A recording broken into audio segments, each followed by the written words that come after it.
It says I'm live. It says I'm live. Yay! Woo! All right. What are we doing tonight? Welcome to Randsanity. Episode 226. 226 days I've been doing this.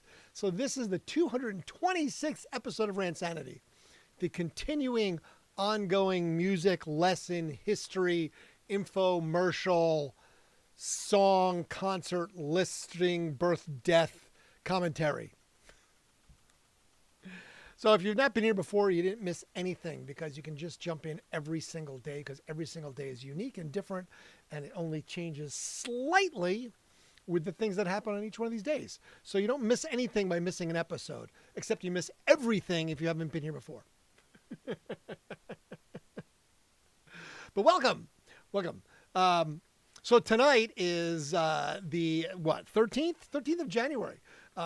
So we'll talk about all the stuff that happened on the 13th of January throughout history, going all the way back to the 1950s musically. We'll talk about things related to that. We'll talk about people that were born on this day, the 13th of January, people that died on this day, the 13th of January. Some concert announcements. I saw one that was made today. And just some stories and some stuff and some info. I'll start it with, I had a little story that's my story because today I was driving. I had to go to Lowe's because I want to go to Lowe's. Me and Lowe's are like this. I go to Lowe's every day. And so a guy didn't put his blinker on, okay? He didn't put his blinker on because, so he didn't put his blinker on him as he like, took this turn. Cause I was like, bro, what the fuck? And he stops. I'm like, what? I'm like, I was like, your blinker. I was like, is it optional in this vehicle? And the guy got so angry. He was so mad because I called him out for not using his blinker. And I was like, bro, let it go. Okay. I was like, you'll live longer. He goes, what, are you threatening me? And I was like, no, I said, you'll live longer, meaning it'll give you less stress in your life. I'm like, seriously, man. I'm like, calm down. Don't tell me to calm down. I'm just like, okay, you know what? I'm just going to continue on my way. And you kind of continue on your way. I was like amazed at this. So I came up with this thing and I was reading and looking at stuff and I found this thing and it said, imagine if you had $86,400 in an account. Okay, that's a lot of money, right? $86,400. And someone stole $10 from you. Okay, $10 of your $86,400. Would you be upset and throw all the remaining $86,390 away in hopes of getting the person who took your $10 back? Or would you move on and live with your $86,390? Right? Move on. Because you have 86,400 seconds in each day. That's how many seconds are in your day. 86,400 seconds. So don't let someone's negative 10 seconds ruin the rest of your 86,390 seconds. Do not sweat the small stuff. Life is way, way more important than that. So there you go. That was, I had to find something that was prophetic and profound because I had to let it go. I was like, this guy just was like, wow. I was like, dude, you were so angry about something that was so non-consequential. Anyway, I'm always going to Lowe's. It's true. Well, I that's what I do during the day.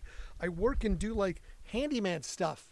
I build things. So I'm always buying something at Lowe's. I have to go to Lowe's. I go to Lowe's like almost every single day. Because, today I had to go get, I got some wood glue because I had to fix some cabinets. And I had to get some like little shims because I had a creaky floor that was making me crazy. So I had to go into the basement and like shim the floor so it would not make the fucking creaky noises. Because it sounded not like a haunted house creaky noise. It sounded like, crappy falling down creaky noise. I'm like, no, I got to fix this. So anyway, all right, let's start with this. I saw this was just announced and I'm like, okay. I was like, where did it go? Hold on. What? Here it is. Check this out. Just announced today, the Bottle Rocket Festival lineup.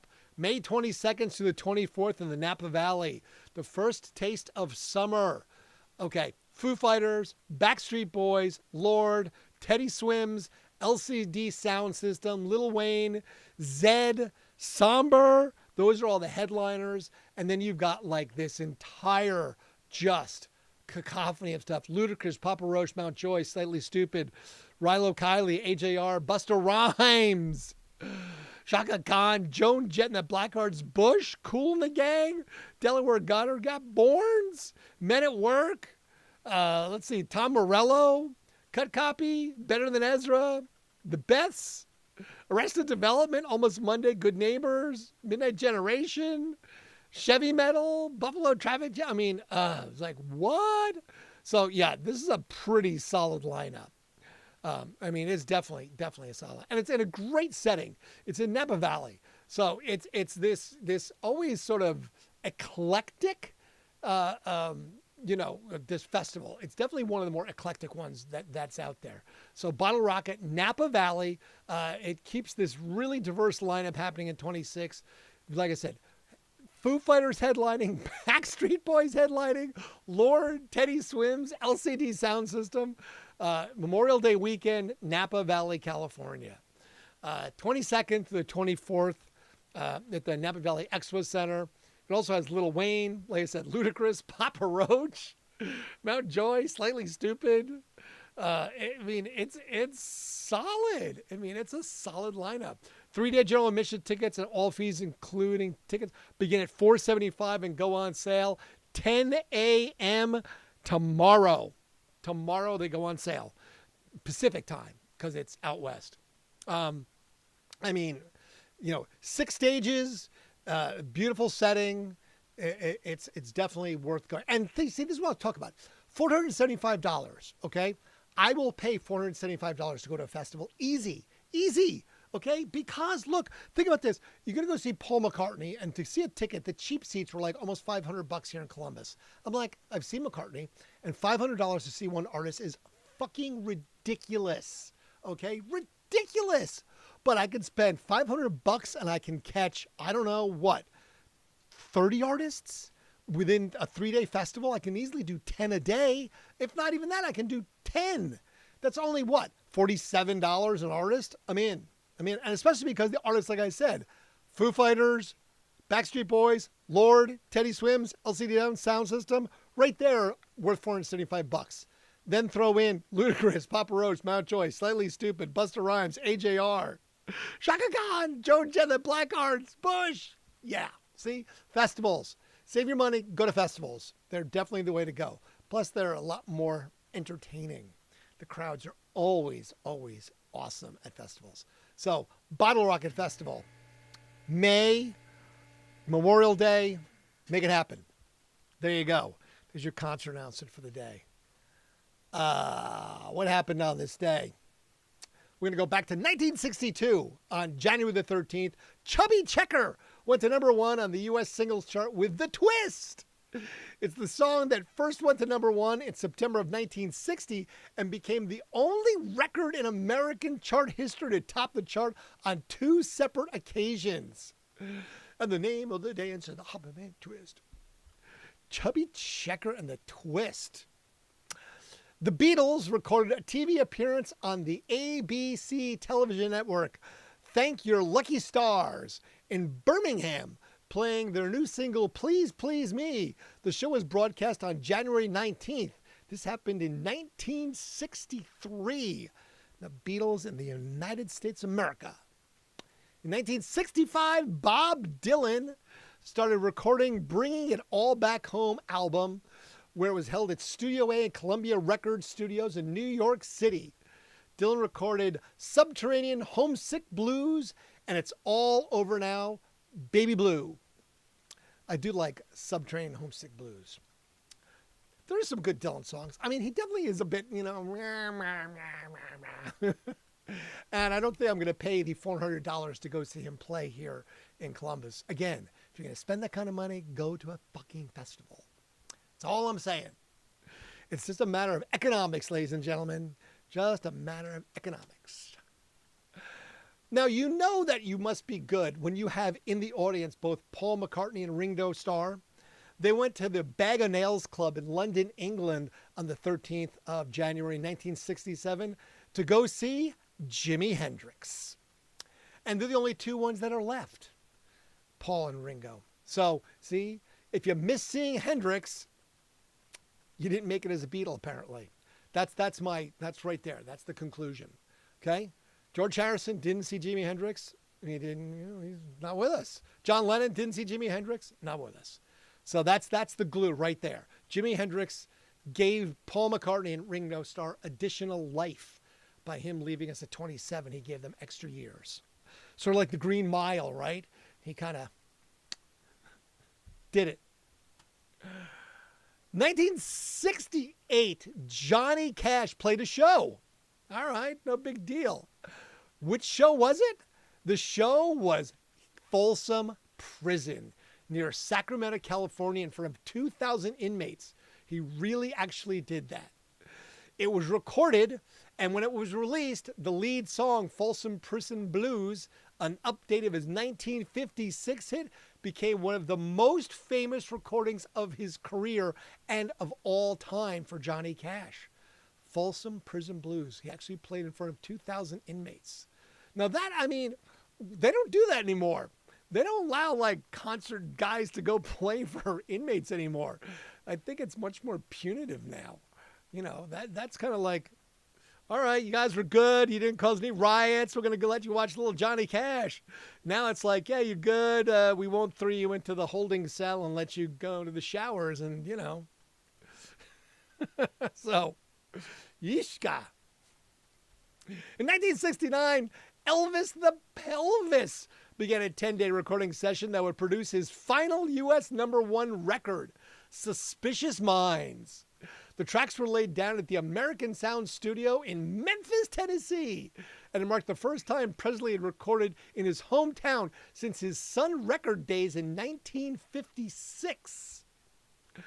Elvis the King. Now, Bruce Springsteen actually played with another band called Steel Mill. I was not aware of that.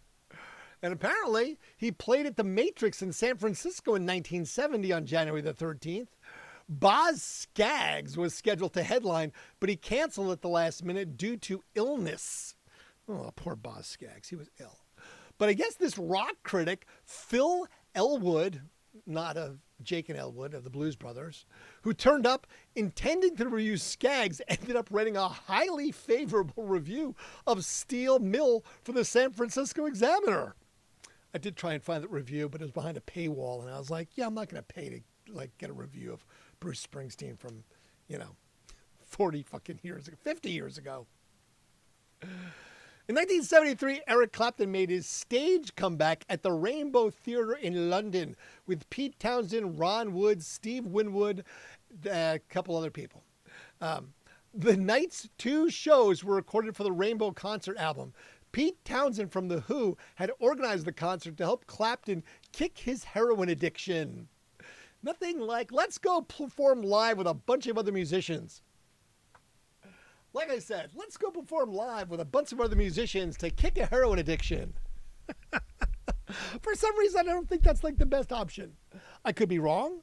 Maybe, that's how you kick a heroin addiction. You go and you play live music in front of the audience with a lot of other musicians who probably are like, dude, you want some H?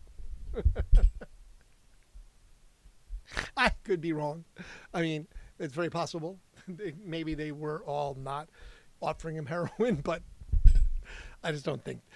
I mean, like they say, if you're an alcoholic, you shouldn't go hang out in bars, right? I saw the tape from when I was your guest DJ in 2001. I miss you. Oh, that's awesome. Bonafide. That's so cool.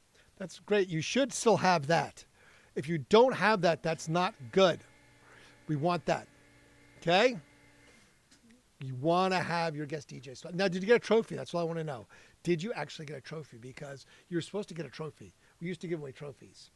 And if you didn't get a trophy, then that's just our bad. So I will find one as I'm cleaning out the building, and I will return a trophy to you one of these days. So you just have to let me know. Because, yes, trophies, they were all part of the whole thing that you're supposed to get trophies. Everybody gets a trophy. It's like, like Oprah. You get a trophy. You get a trophy. Everybody gets a trophy.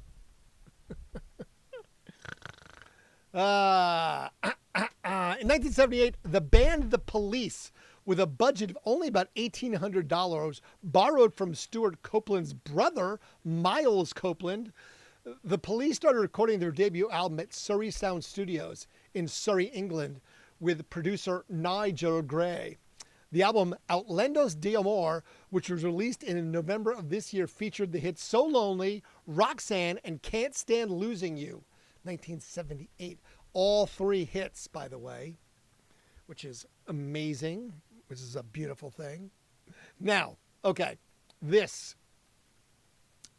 In 1979, the YMCA leaders of the Young Men's Christian Association, YMCA, Young Men's Christian Association, filed a lawsuit against the Village People for their hit single, YMCA, claiming the song was defaming to the organization. The suit was not only dropped, but the YMCA adopted the song as their non-official commercial jingle after seeing the huge popularity boost the group brought them. Later, the U.S. Navy recruits Village People tried to work similar magic for the Navy recruitment. I don't know. YMCA went on to sell over 12 million copies worldwide. We talked about YMCA the other day and what it exactly meant. So, I don't know. Maybe the YMCA could use it. I don't think the Navy can. And I think other people that do may not understand the meaning of it. That's just me, and that's just my opinion.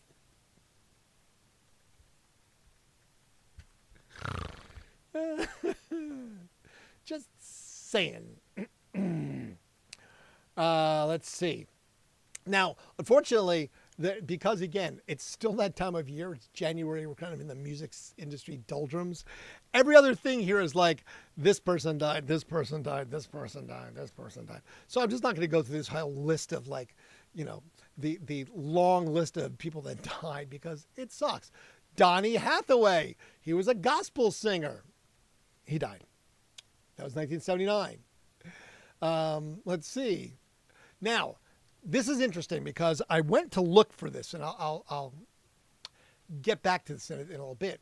In 1984, BBC One Radio announced a ban on Relax by Frankie Goes to Hollywood after DJ Mike Reed called it obscene.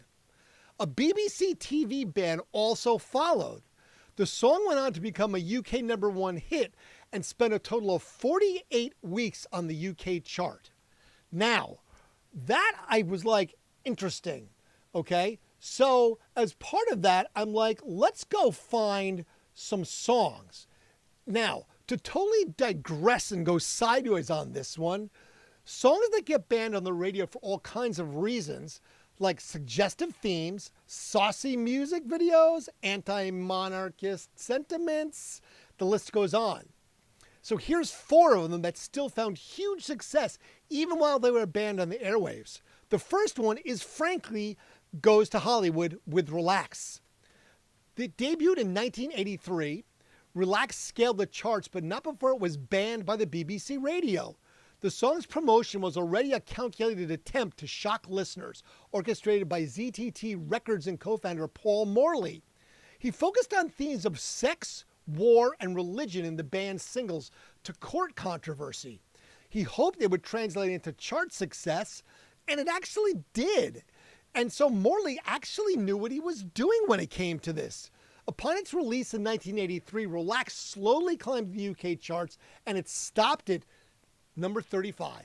By January of 1984, following performance on the Top of the Pops, the single shot up to number 6. Its big day came when the following week, Mike Reed declared his disgust over the airways and banned the song. Relax was so much so that it soared to number 2 on the charts. Who really won the battle then? I don't think Reed did. Another one was My Generation by The Who. The Who's released My Generation as a single from their debut album in 1965. While it didn't quite crack the top 40 in the US, stalling at number 75, it rapidly rose to number 2 in the UK. And that's despite being banned by BBC Radio. My Generation initially got zero airplay because the radio stations were afraid of offending people who stuttered. My Generation perhaps comes in second only to BTO's You Ain't Seen Nothing Yet as the most recognizable stuttering song on record.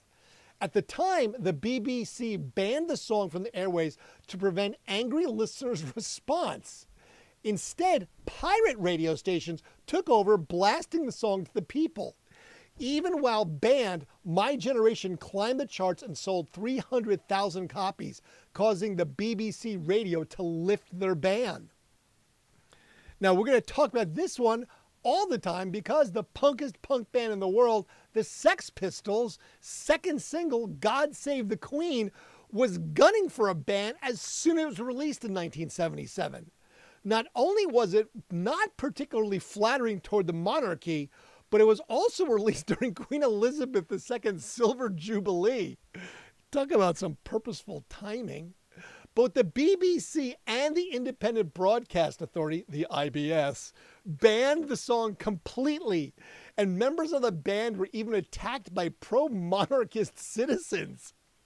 Despite this, in spite of itself, it reached number 1 on the NME chart, but only number 2 on the UK singles chart because the BBC influenced the singles chart so heavily, many fans felt it had been rigged to keep the Sex Pistols from number 1.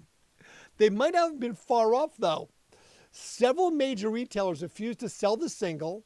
The official chart compiler chose not to include sales from the stores that sold their own records for the first week. In this case, sales to the Virgin Records stores didn't count. All that and God Save the Queen is still beloved by punks everywhere. Love to Love You Baby by Donna Summer. Love to Love You Baby was released on her second album in 1975, but became her first big breakthrough when it came to Summer not really recording the song for herself due to its explicit themes. She made a demo with the intention of passing it to another artist, but her boldly erotic take on it impressed songwriter Giorgio Moroder. He eventually convinced her to release it as a single.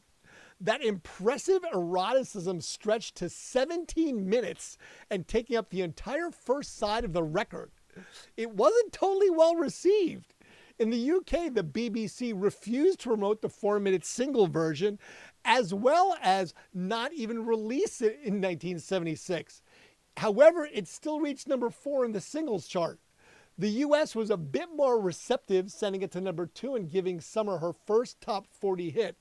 Retrospectively, some fans have shared that Love to Love You Baby wasn't really that shocking considering the norm of the 70s disco era. But for big-time radio stations, a song made mostly of simulated orgasms may have seemed like a little bit of a problem. I then looked and saw even more banned songs, and I talked about this one just 2 nights ago. Louie Louie by the Kingsmen. Louie Louie, where we gotta go. That actually was banned, and in 1963, the song became so infamous for its unclear lyrics. It led to rumors that maybe they were obscene, maybe they were subversive. The FBI investigated the song for 2 years to find evidence of no wrongdoing, yet it remained banned in many places due to the controversy that it generated. Again, God Saves the Queen by the Sex Pistols, Cop Killer by Body Count. The song by Ice-T's metal band faced severe backlash because of its violent lyrics against police. It was banned from many radio stations and led to protests, and it sparked important discussions about police brutality and freedom of expression.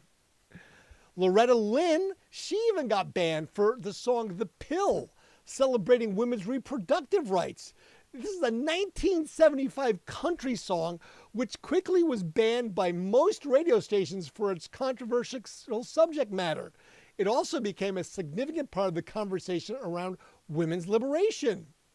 And then Strange Fruit by Billie Holiday, this haunting song about the lynching of African Americans, was banned in several places due to its powerful and disturbing content. Yet it remains a poignant protest against racism. So all these songs exemplify how music can challenge societal norms and provoke reactions, often leading to censorship and bans that highlight the tensions between artistic expression and societal values, as opposed to showing the freedom of expression. So that's just sort of this list that I just kind of fell down this whole rabbit hole when I got to this song. And I was like, what, man? This is crazy. Again, for a DJ to want to ban a song, all of that, I just find all of it to be just kind of ridiculous. Sorry, hello, who's saying hello? I wasn't really paying attention to you. I was reading and I was talking. Sorry. So to me, it wound out like, yeah. So, 1986, Sex Pistols members John Lydon, Steve Jones, Paul Cook, as well as the mother of Sid Vicious, sued their former manager, Malcolm McLaren, for $1.7 million. They later settled out of court, so they got money. They did get some money. Money.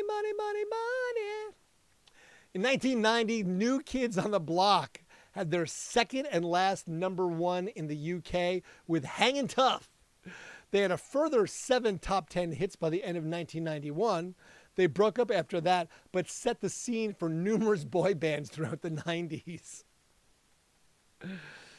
Pete Townsend arrested for... I'm just going to skip that completely. I don't need to know about that one. This one, oh man. Diana Ross. Okay, as I've said before, kids, call an Uber. Call a cab. Call a friend. Call someone. Don't drink and drive. 2003, Diana Ross appeared in a U.S. court charged with driving while twice over the drinking and driving limit. Police in Tucson, Arizona reported that Miss Ross could not walk in a straight line, touch her nose, or even count to 30 after she had been stopped for swerving across the road. You can't count to 30. You are hammered. She was shit-bagged. Diana Ross, ladies and gentlemen. In 2005, a report showed that more songs had been written about Elvis Presley than any other artist. Not by, about. It listed over 220 songs, including Graceland by Paul Simon, A Room at the Heartbreak Hotel by U2, Calling Elvis by Dire Straits, Happy Birthday Elvis by Loudon Wainwright III, There's a Guy Works Down the Chip Shop Swears He's Elvis by Christy McCall, I Saw Elvis in a UFO, Ray Stevens, Elvis Has Left the Building by Frank Zappa, and My Dog Thinks I'm Elvis by Ray Herndon. 220 songs about Elvis. They didn't put in there Elvis is everywhere, Elvis is everything, Elvis is everybody, Elvis is still the king. Our good friend Mojo Nixon. Shed a tear for Mojo. He's passed on. We love that man.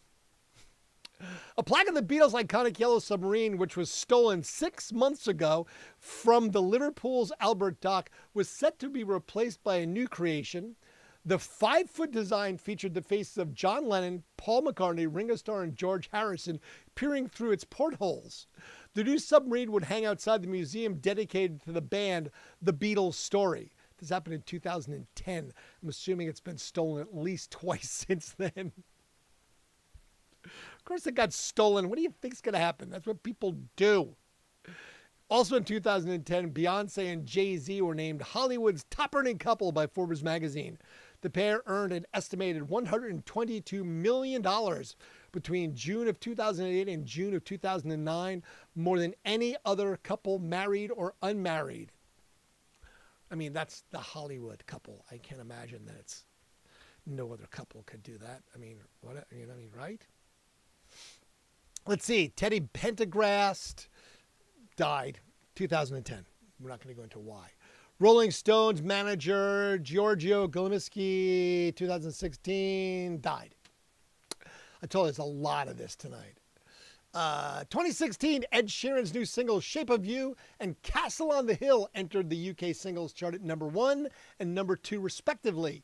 The official charts company said it was the first time in history an artist had taken the top 2 chart spots with brand new songs. So good old Ed Sheeran. Good job. Good job. Let's see. Magic Alex died. I guess he was also, I guess he hung around the Beatles. That's what it said he did. He was a hanger-on. I don't know what that is. Let's see. 2021, Duke Booty died. Sylvian of the New York Dolls died. It's just, oh my God, people. Good Lord. And Tim Bogart of the psychedelic rock group Vanilla Fudge died. Woo, man, lots of that. That's just so many people dying. It's that time of year. Like I said, the music industry is slow, so there's not a ton of different things that I can say. It just happens. That's just the way it is sometimes. You know, what do you want me to say? I can throw out some births and deaths. Trevor Radin of Yes, born on this day, he's 71. Malcolm Foster of the Pretenders and Simple Minds, Don't You Forget About Me, 70, which I can't believe he's 70. That's crazy. Don't you forget about me. 70 years old. Jesus. Wayne Coyne of the Flaming Lips, 65 years old. One of my favorite concerts ever had to be going to see a Flaming Lips show. They had a giant mirror ball, and I mean giant mirror ball, hanging above the center of the stage. And everyone that walked in the venue, they gave you a little card. And the little card was a laser. It was one of these little, like you know, really cheap, like you get for your cat laser pointers. But it gave it to everybody. This was a 5,000 person outdoor venue show, and everybody got these cheap little laser pointers. And at one point, Wayne came out and he was wearing a mirrored suit. Like he was just one giant mirror ball suit. And everybody turned their lasers on. And it was this crazy like laser explosion on stage. And I've never seen a band do that before. It was just so wild. So yes, Wayne Coyne of Flaming Lips. Happy birthday to you, sir.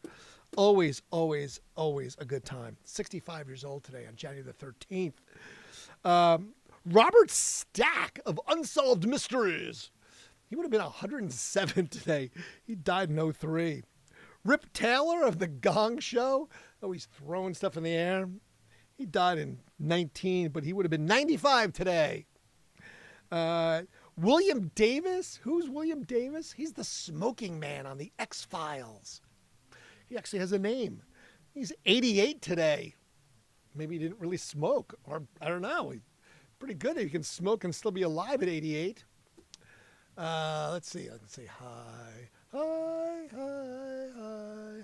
Boop, there you go. Richard Mall, Bull from Night Court. They just started running reruns of Night Court. I watched it the other night and I was laughing my ass off. He died in 23. He would have been 83 today. Julia Louise Dreyfus, Elaine from Seinfeld, 65 today. Patrick Dempsey, Grey's Anatomy, 60 years old today. Orlando Bloomin' Onion, 49 years old today. I had to look up, like, I know he's a star, but I'm like, what has he done? Why is he famous? Who is this guy? Besides being Australian and handsome, I mean, I was like, where has he been in? Liam Hemsworth is 36.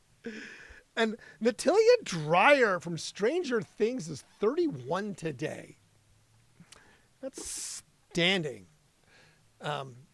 We were talking about that the other night, how Stranger Things finale turned Prince's Purple Rain back on to everybody because no one knew who Purple Rain was, and then Stranger Things plays it. Bang, it's a huge hit again. You gotta love that. Life imitating art. TV makes it happen. Favorite Simple Minds song, yep. That's a money maker. Yes, sir. Yes, sir. Do you still have the truck? I do. I still have the truck. I still got the truck, baby. I do. I do. So that's what's going on. That's what's happening. That's the story, and I'm sticking with it. Promise. So yeah, I told the story earlier about anger management. So yeah, don't be angry. Don't drive angry, ladies and gentlemen. Don't drive angry. Like Bill Murray said in Groundhog Day. Don't drive angry. But that was the news. That was the stuff. That was the history. That was all the good stuff. So yeah, if you want to catch a good show, Bottle Rocket Festival, Napa Valley, Memorial Day weekend. Solid lineup. And again, if you're going to spend $475 for a ticket to go see a band, go to a festival. Much better economics. Much better economics, for sure.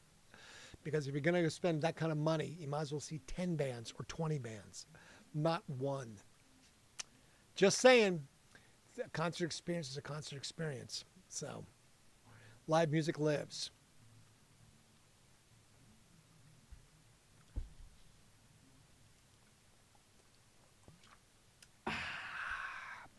Perfect. All right. That's about it. It's what's Monday night? Tuesday night. Right, all right. Because the garbage cans are gone. There's no garbage cans out. So it's not Wednesday because that means the blue cans will be out.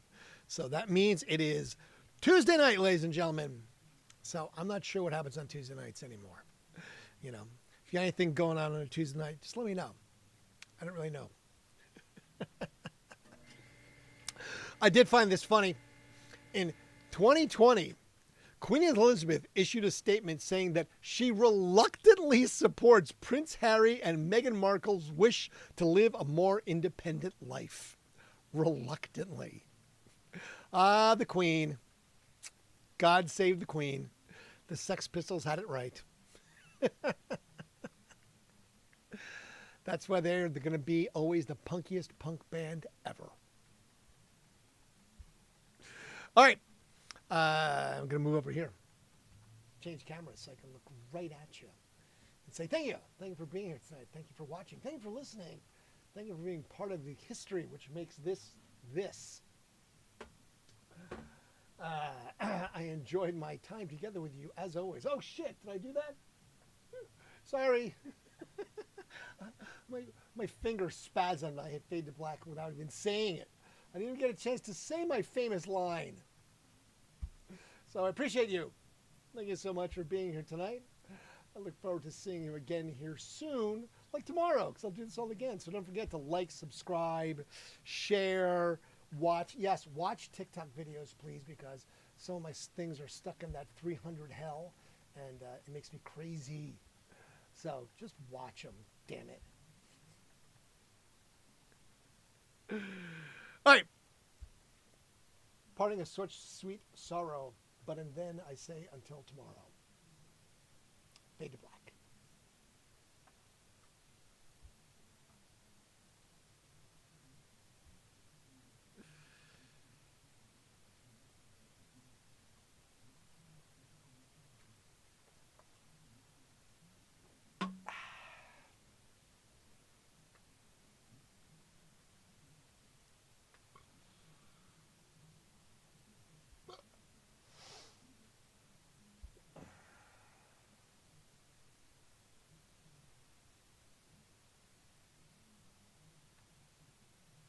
The Queen's a reptile.